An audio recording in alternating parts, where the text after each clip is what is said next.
నమస్తే అండి, గుమగుమలాడే రుచులకు స్వాగతం. నేను మీ స్మైలీని. ఈరోజు మన కిచెన్లో ఎంతో టేస్టీగా 5 నిమిషాలలో రెడీ అయిపోయే బ్రేక్ఫాస్ట్ అయితే రెడీ చేసుకుందామండి. ఫస్ట్ అయితే 2 మిరపకాయలని తీసుకొని మధ్యలో కట్ చేసి గింజలన్నీ తీసేసి ఉప్పు అల్లం పేస్ట్ అయితే అప్లై చేయాలి. పక్క ఒక గిన్నెలో 2 గుడ్లు అయితే పలగొట్టి పెట్టుకున్న ఫ్రెండ్స్. నేను ఇగో ఈ విధంగా కాస్తంత ఉప్పు, చిటికెడంత పసుపు, అందులోనే కొద్దిగంత కారం వేసి మంచిగా కలుపుకోవాలి. ఎంతసేపు ఉప్మాలు, దోశలు, ఇడ్లీలు తిని బోరు కొట్టిన వాళ్ళకి, అవి చేసుకున్న టైం లేని వాళ్ళకి ఇది చాలా బెస్ట్ ఆప్షన్ అండి. హెల్దీ ఫుడ్ కూడా చిటికెలో రెడీ అయిపోతుంది. మళ్ళీ ఆరోగ్యానికి ఆరోగ్యం, హెల్దీకి హెల్దీ ఉంటుంది. చూడండి, ఇగో ఇవిదైతే రౌండ్గా టమాటాలని కట్ చేసుకోవాలి.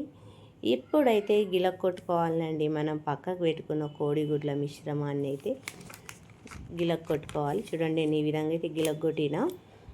అందులో కారం సరిగ్గా కలవలేదు, అందుకోసం మళ్ళీ ఒకసారి స్పూన్ తోటిలో గిలక్ కొడుతున్నా.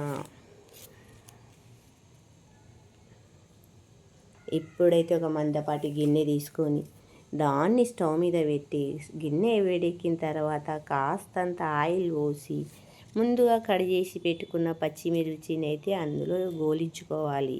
మన తెలంగాణలోకైతే ముఖ్యంగా చెప్పాల్సిన అవసరం లేదు. పచ్చిమిరపకాయలు, ఉప్పు, అల్లం పేస్ట్ పెట్టి గోలించుకొని అన్నంలో పక్క కంచుకొని తినడంలో సూపర్ మన తెలంగాణలో. దాంట్లో చెప్పాల్సిన ముచ్చట్ని లేదు. ఇగో నేను ఆ విధంగానే కొద్దిగా ఈ ఆమ్లెట్లో డిఫరెంట్గా చేయాలని ఈ విధంగా అయితే పచ్చిమిరపకాయలకు ఉప్పు, అల్లం పేస్ట్ అప్లై చేసి దూరగా వేయించుకోవాలి. ఈ రకంగా చూడండి. ఈ విధంగా అయిన తర్వాత వీటిని అయితే పక్కన తీసి పెట్టుకుందాం.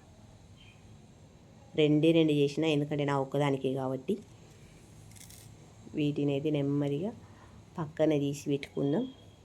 అదే కడాయిలో రౌండ్గా కట్ చేసి పెట్టుకున్న టమాటా ముక్కల్ని, ఇవి కొద్దిగా మందం వచ్చినాయి, సన్నగా కట్ చేసుకోవాలి.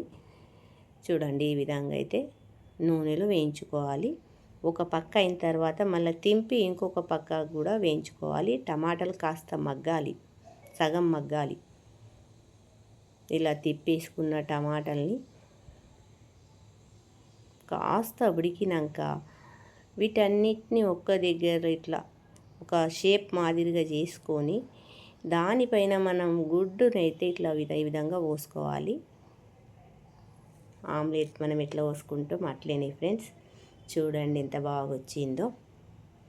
ఇలా వచ్చిన ఆమ్లెట్ పైన కాస్త కొత్తిమీర, అదేవిధంగా మిరియాల పొడి చల్లుకోవాలి చిన్నగా, లైట్గా, ఎక్కువ కాదు, కాస్తంత. ఎందుకంటే మనం కారం యాడ్ చేసినాం కాబట్టి కాస్తంత మిరియాల పొడి, ధనియాల పొడి చల్లి తిప్పేయాలి. చూడండి ఏ విధంగా అయితే వచ్చింది. టేస్టీ టేస్టీ హెల్దీ బ్రేక్ఫాస్ట్ అయితే రెడీ అండి. ముందు కట్ చేసి వేయించి పెట్టుకున్న పచ్చిమిరపకాయలను అయితే ఇలా ఆమ్లెట్లో పెట్టుకొని తింటే ఏమన్నా ఉంటుందా. నా ఈ వీడియో నచ్చితే లైక్ చేసుకొని, షేర్ చేసుకొని, సబ్స్క్రైబ్